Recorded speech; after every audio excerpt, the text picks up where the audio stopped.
All right, shalom, shalom. Shalom. Shalom. First and foremost, we love to give our glory, honor, and praises to Yahweh, Yahweh, Ba'ashem, Yahweh Shai, Ba'ashem, Ruach. Double honors to the apostles and elders of Great Millstone who rule well within this ministry, taught us this Amath, which is the truth. Peace, love, and salutations to the hopeful elect that preach this truth in sincerity, which can allow us freedom to do so. Shalom, shalom.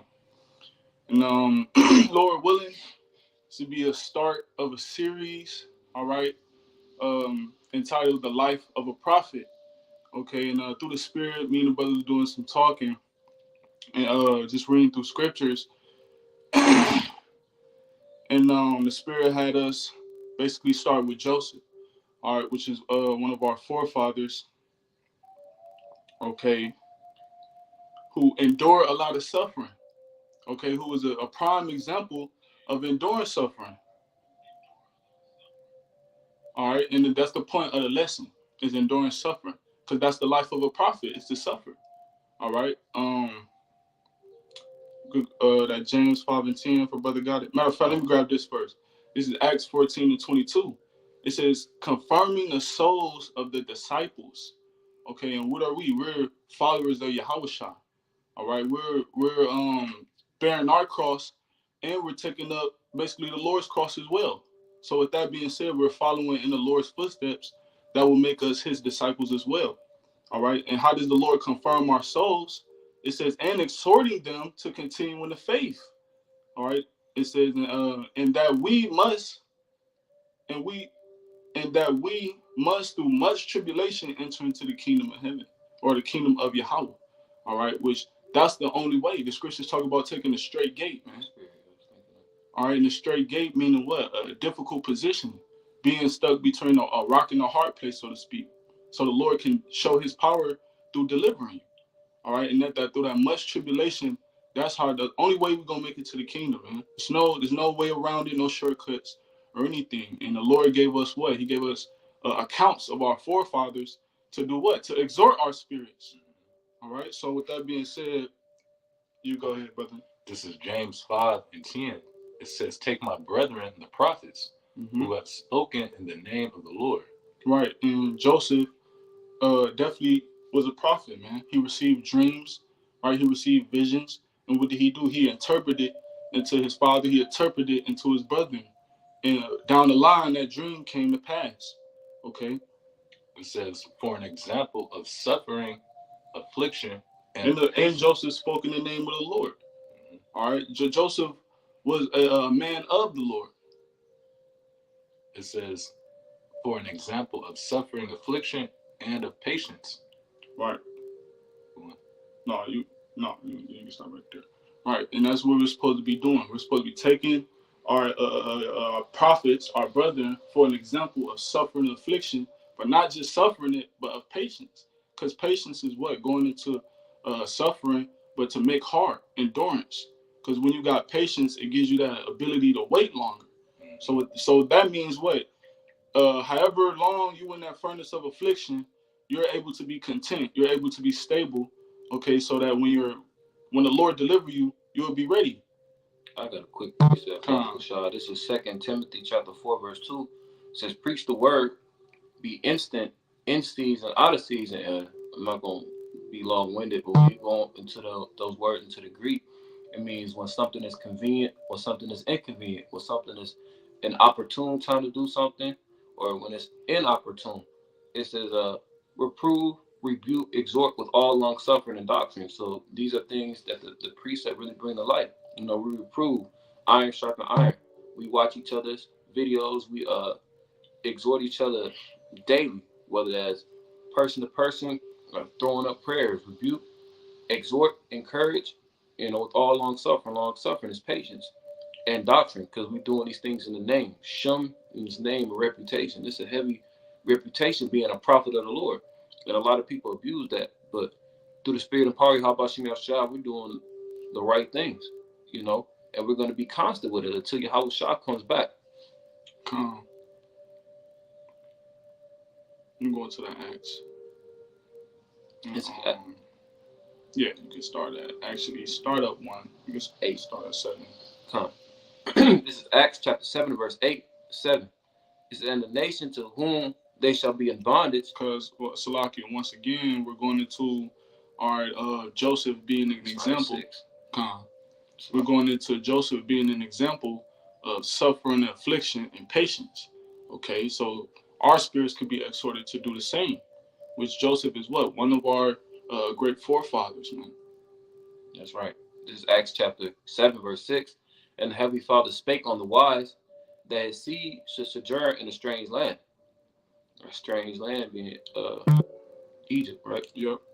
Because when you jump up, talk about that 400 years. Yep. Which that's not talking about America, man. It's talking about when we was in bondage in ancient Egypt.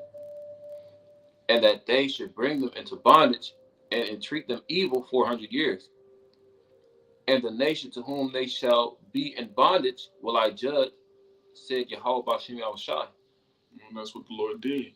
All right, we was in bondage, all right, under the Egyptians.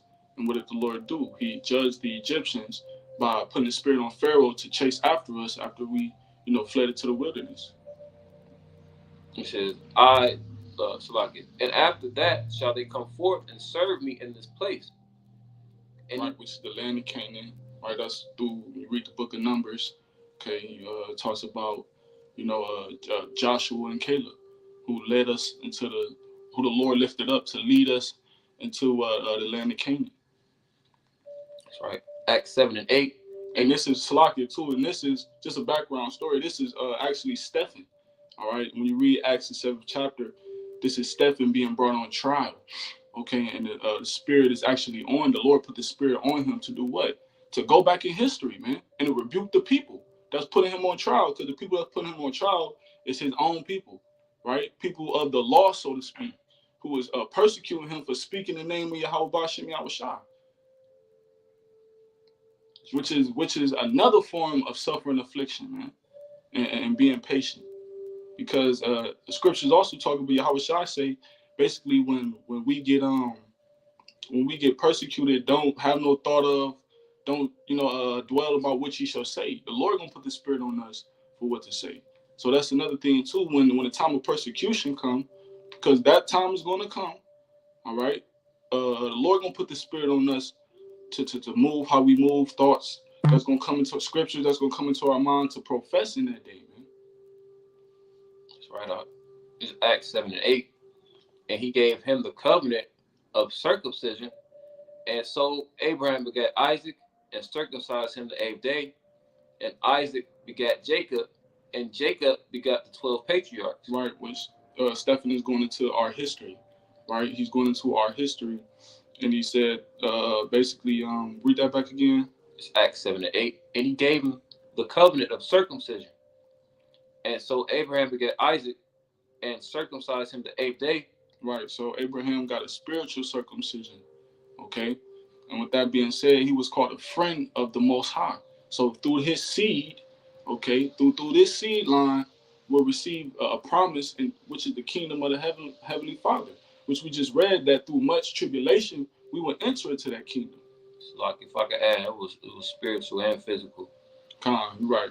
It was spiritual and physical. But if I'm not mistaken, how old was Abraham when he got circumcised?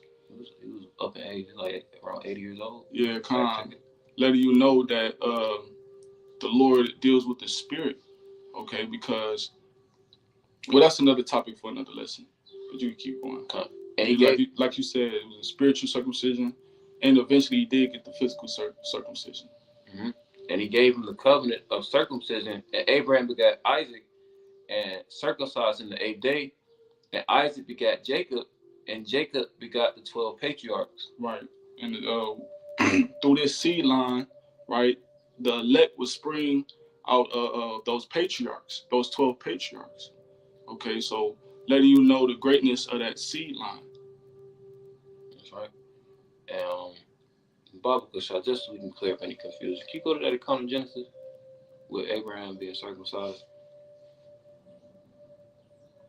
And to add to the brother's point, the Lord had a certain connection with certain spirits, and those spirits are the first fruits. They're coming back today, prophesying the downfall of Babylon, and a lot of the things that the prophets went through back then, we go through now. we were in a Gentile state of mind, and the Lord gave us that spiritual circumcision. That's why we look back to Abraham and think about, damn, when the Lord called him, he could have been set in his ways, thinking in terms of person to person, not completely understanding the spirit. I got you. But the Lord showed that he was Abraham was basically in good favor to the Lord, and then, despite all the idol worship that you was brought up, this circumcision is a representation of our relationship, just like how the rainbow was a representation of how I'm not going to flood the earth anymore. You got it out. This is Genesis 17:24, and it says, and Abraham was 90 years old, and 99 years old when he was circumcised in the flesh of his foreskin. Mm-hmm. That's pretty. I just wanted to fact check. I don't want to misspeak, so I don't want to do a correction video, nothing like that. But point being, that physical act was very spiritual because it solidified a bond between the Heavenly Father and a man that he would deem a prophet. So, yeah, I got that word. It's the word covenant in that verse. If you could bring it back again. Because it said that he gave Abraham the covenant of circumcision. All right, and the covenant is what? A promise, an agreement. This is Acts 7:8, and he gave him the covenant of circumcision. And so Abraham begat Isaac and circumcised him the 8th day, and Isaac begat Jacob, and Jacob begat the 12 patriarchs. Right, because that was the covenant, that his seed would be as the sand of the sea. Right, and through that, the elect would spring out of that. But this is the word circumcision for that verse. Peritame, G4061. 4061. Peritame. It says the act or rite of circumcision. All right. It says I'm gonna get the main two definitions. It says of Christians separated from the unclean multitude and truly consecrated to Yahweh. Meaning what? He was set apart. Okay, so Abraham, he was set apart. How do we know that? Because the Lord did what? He removed him away from his father's house. His father, Salakia, was serving other idols. That household was serving other idols, which was what? Unclean. So what did the Lord do? He took him and Lot and separated them from that. It says the extinction of passions and the removal of spiritual impurity. So first and foremost, that's how we are spiritually circumcised, man. All right, by being consecrated unto holy things, by being separated from unclean things, which that's what the Lord did with Abraham. And that's what the Lord is doing with us, which causes us to go through what? Sufferings and tribulations, man. All right, because the scriptures also say that when you depart from evil, you make yourself a prey. Right. You want me to get this 9? Yeah, sure. Acts 7:9. And the patriarchs, moved with envy, sold Joseph into Egypt, but the Heavenly Father was with him. Genesis 37. Right. And that's one of the tribulations, right, that Joseph had to go through. His own brothers, his own blood, who he loved so much, okay, had envy upon him. Why? Because of the dreams that the Lord was giving him, the visions that the Lord was giving him. All right. Let me go to that account. No, not Psalms 30. It's Genesis.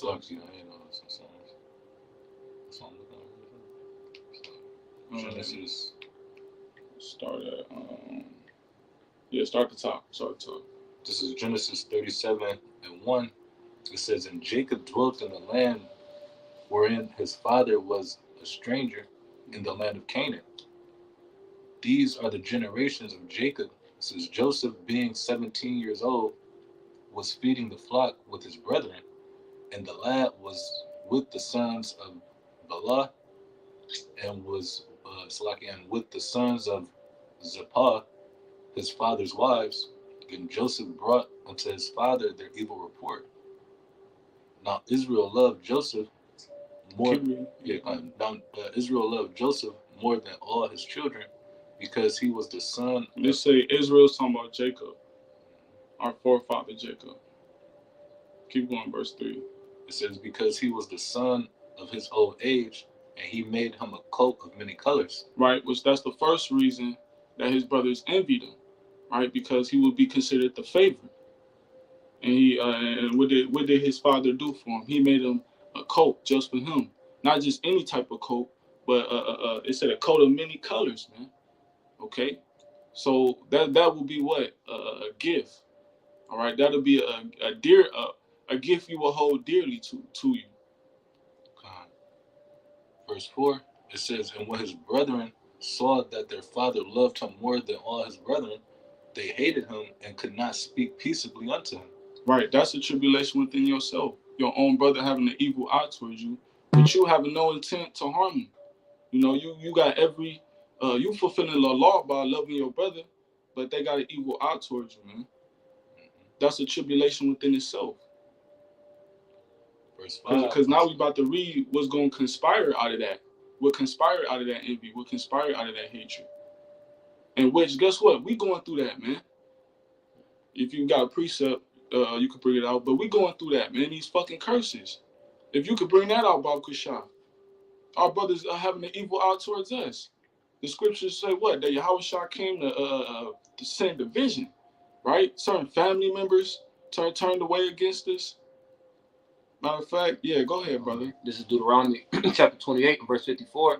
It says, so the man that is tender among you and very delicate, his eyes shall be evil toward his brother. Exactly. And then now we're going through that curse, which is now that curse is intensifying. That's why you see reports where Jake is steady gunning each other down in the streets and rapping about it, right? And getting paid for this shit and getting clout and getting status and receiving glory for this shit and recognition. Your King Vons, right? Your Lil Durks, your Chief Keefs, your NBA young boys who make backdoor ends with this devil Esau Edom. And not even that, that's just on the high level, but on the lower level. It was certain laws in the scriptures, right, where if it was if a Levite can pass in your land, you were supposed to house them. If it was certain welfare scriptures, what I'm saying, gleaning the grapes, things like that. Now, given we are in captivity under this devil Esau Edom, but not only that, but we supposed to be able to, if I see a Jake in me, I'm supposed to be able to house him, help him, clothe him if he naked, stuff like that. You can't even do shit like that, man. Why? Because Jacob get one over on you. You don't know what Jacob do. Jacob overtake you and your house because of the curses, man.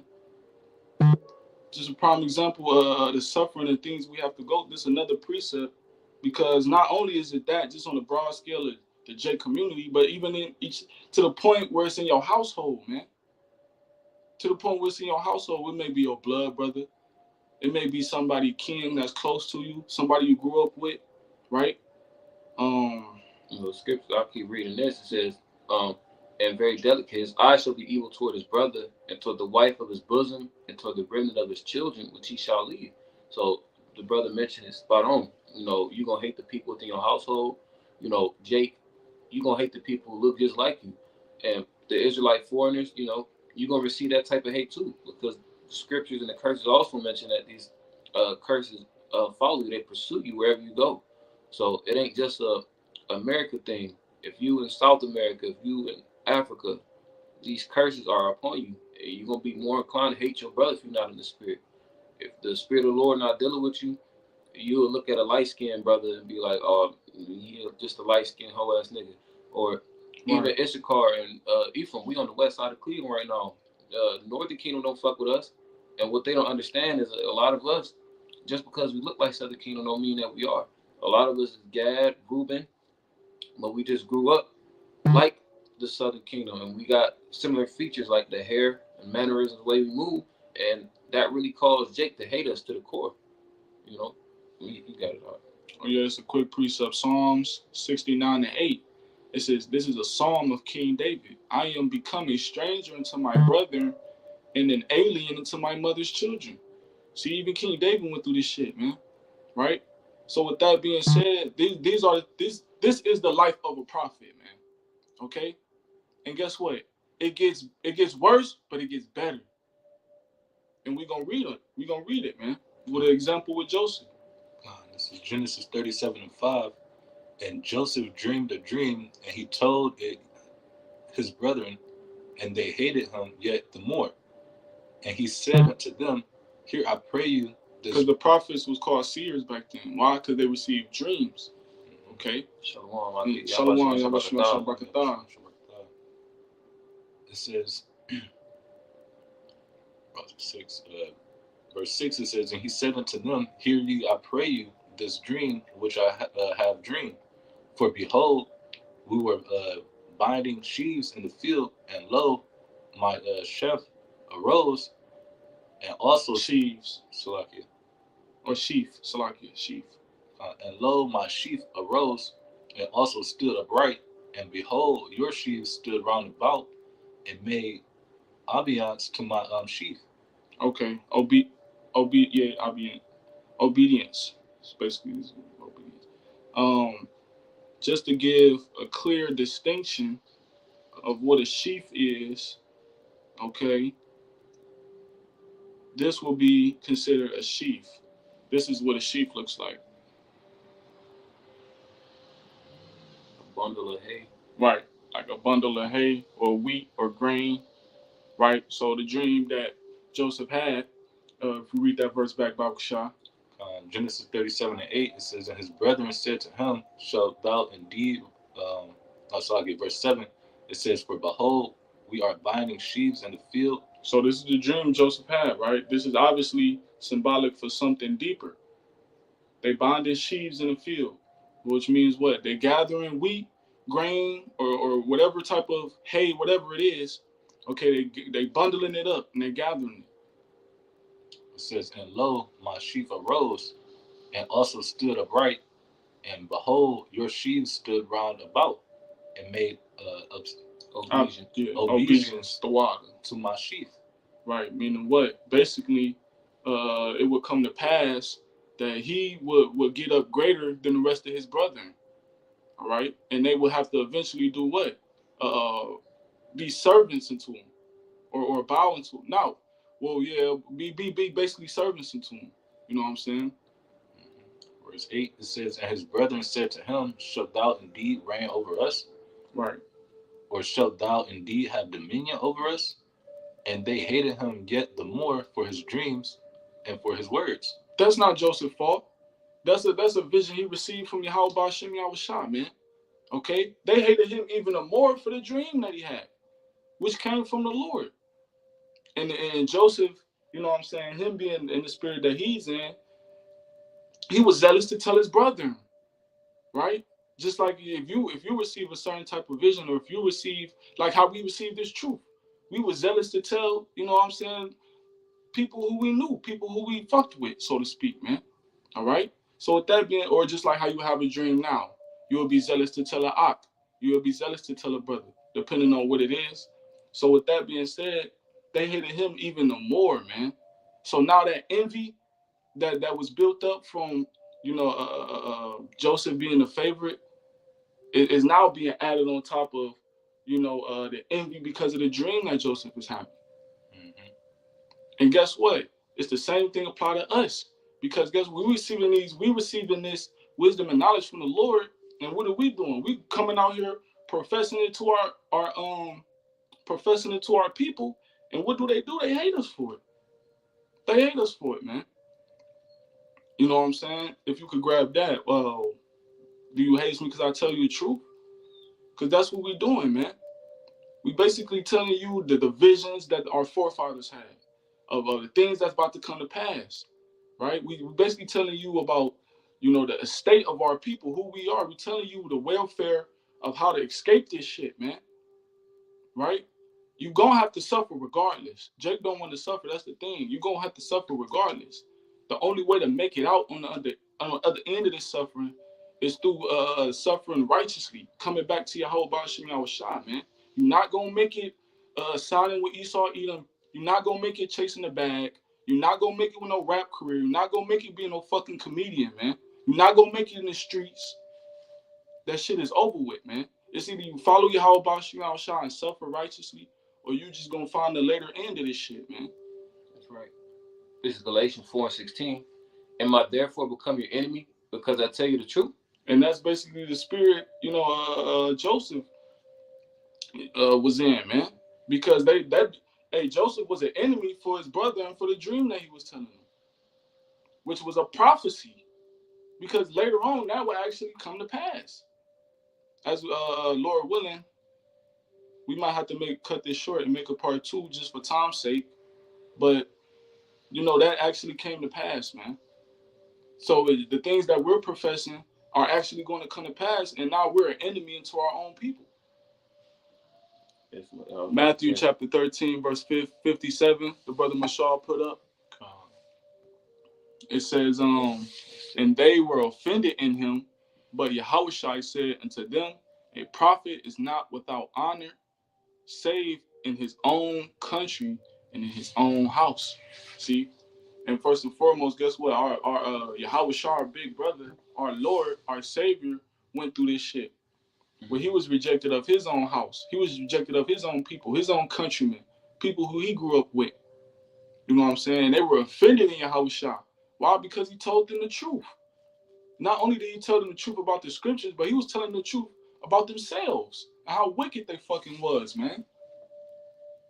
That's right. And the nigga don't like to hear about himself because they emotional, just like women. Women don't like to take accountability and they don't like to hear about themselves. As soon as you want to tell them about the wrong shit they doing, blow down or eat them up, so to speak, what do?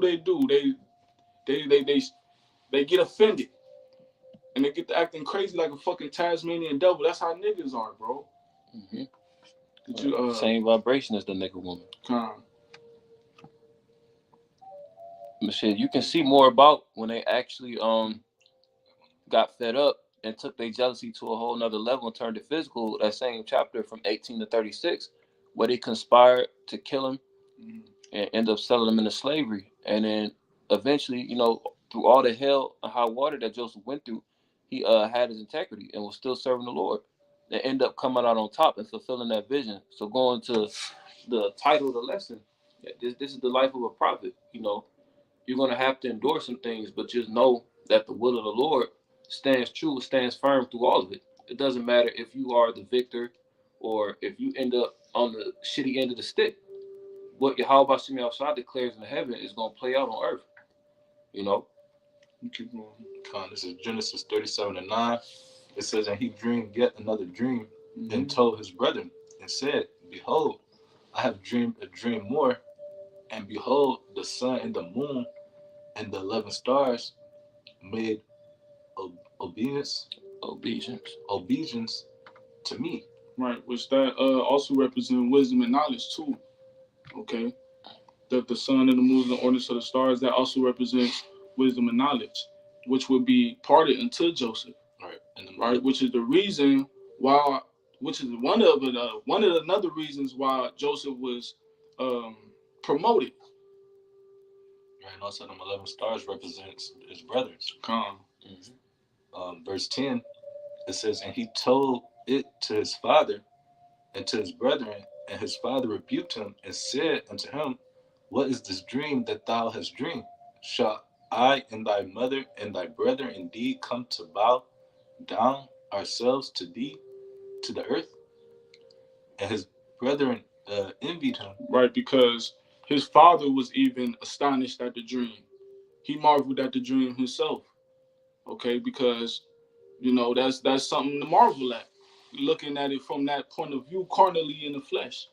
You know what I'm saying? But these dreams that the Lord is giving Joseph, they are spiritual, man, which will happen later on down the line. That's why it was astounding. That's why it was such an astonishment when Joseph told them. Verse 11, it says that his brethren envied him, but his father observed the saying. Right, and that within itself, Jacob, our forefather, he still observed the dream. Meaning what? He considered it still. But he said his brother envied. They envied him even more. Verse 12, it says, and his brethren went to feed their father's flock in the Shechem. Oh, you could jump to verse 18. Jumping to verse 18, it says... No. So I can keep reading. So I can keep reading where you was at. 13. Genesis 37 and 13. Mhm. It says, and Israel said unto Joseph, do not thy brethren feed the flock of in Shechem? Come, and I will send thee unto them. And he said to him, here I am. Or here am I. It says, and said to him, go, I pray thee, see whether it be well with thy brethren, and well with thy with the flocks, and bring me word again. So he sent him out of the vale of Hebron, and he came to Shechem, and a certain man found him, and behold, he was wandering in the field, and the man asked him, saying, what seekest thou? And he said, I seek my brethren. Right. So Joseph is doing what? He's looking for his brother. It says, tell me, I pray thee, where they feed their flocks. And the man said, they are departed hence, for I heard them say, let us go to Dothan. And Joseph went after his brethren and found them in Dothan. And when they saw him afar off, even before he came near unto them, they conspired against him to slay him. Right, which lets you know what? This was already in the back of their mind the whole time. Because it said that before he even came near, they was already conspired to slay Joseph. You can go back in that Acts 7. They was already conspired to kill their own brother, man.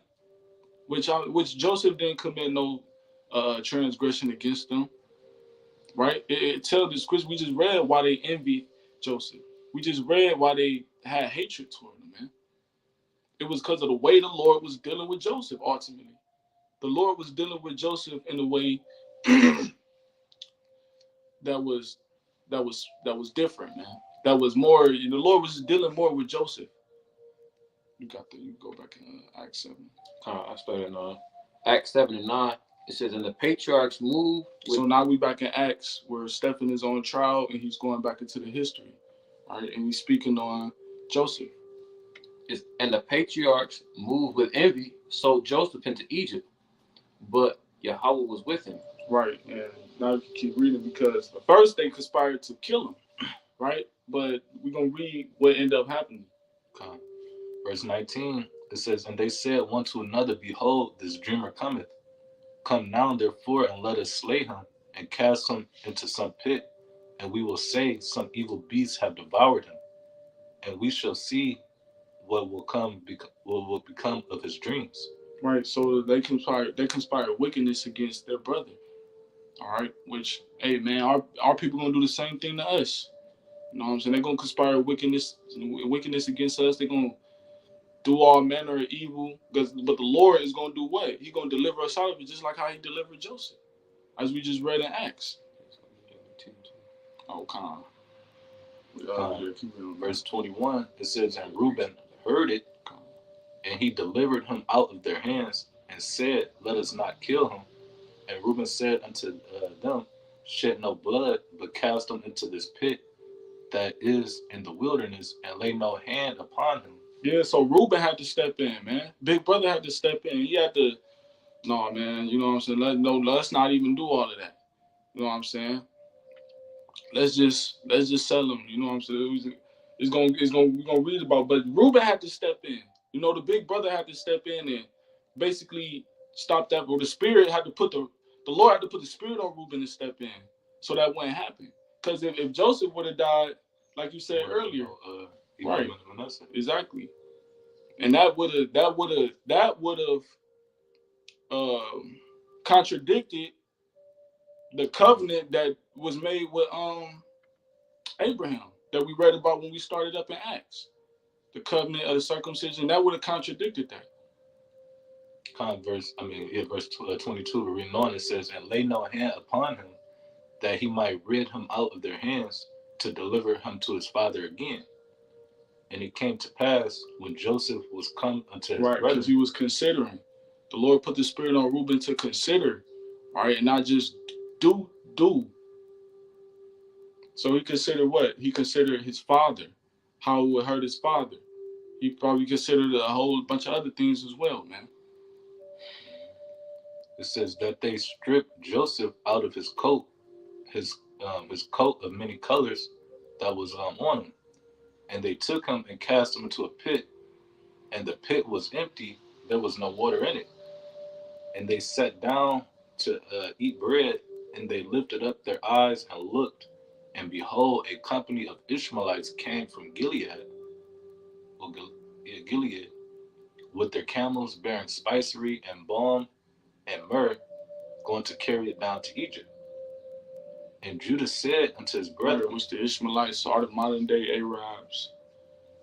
Arabs.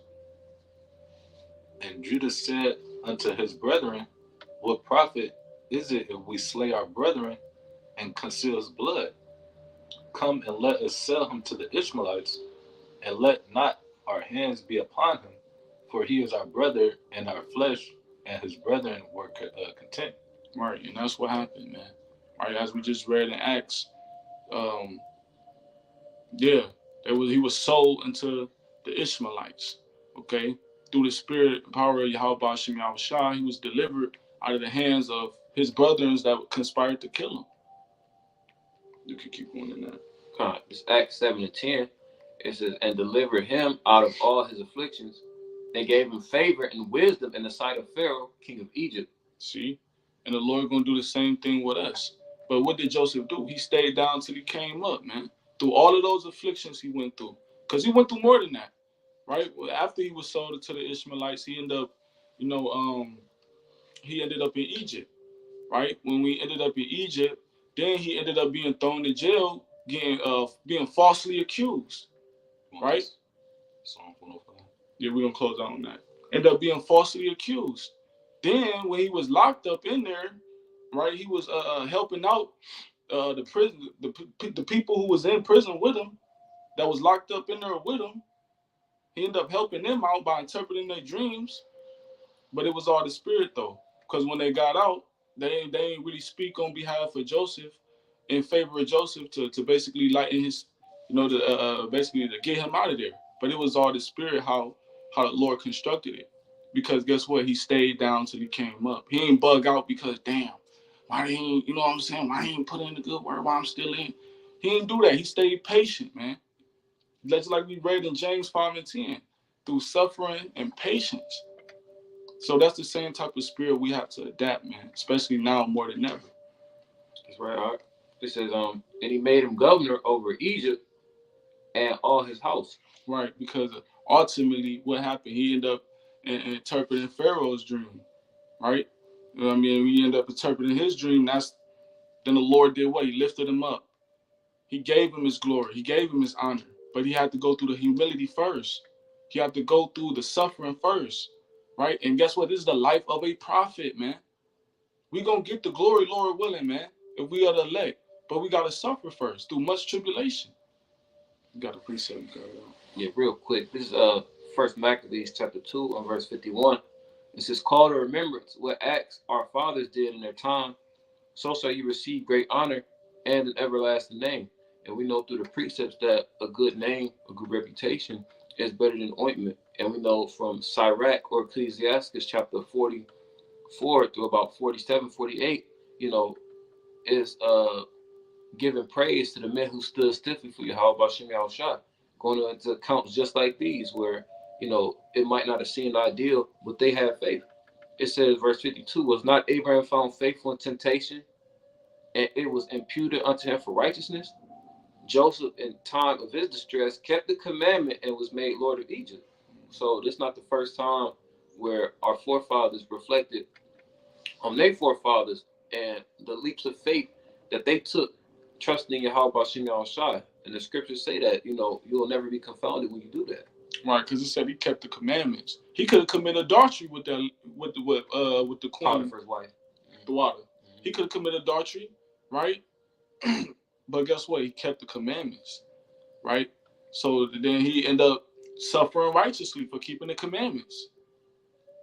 Did he forsake the Lord? No. He stayed down till he came up, man.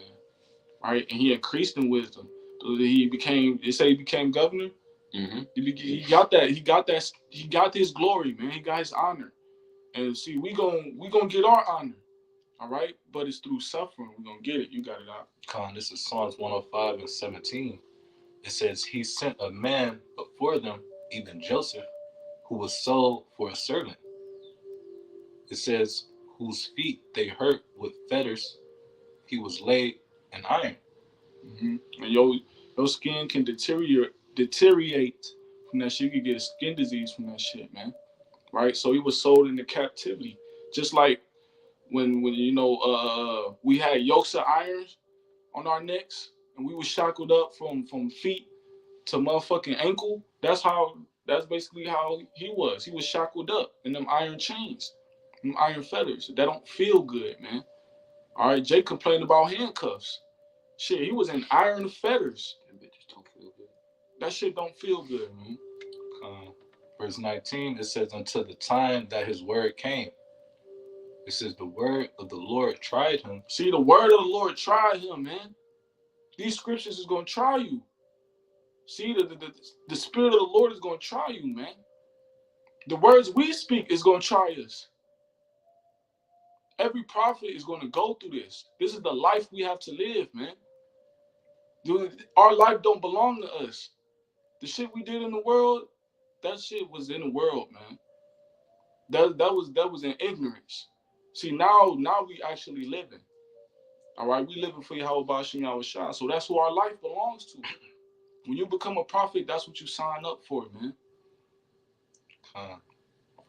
So until the prophecy, until the Lord make good on his word, right, which he's going to do, we're going to have to suffer righteously. Or we're just going to have to suffer how we suffer and cook in that furnace of affliction until the Lord deliver us out, man.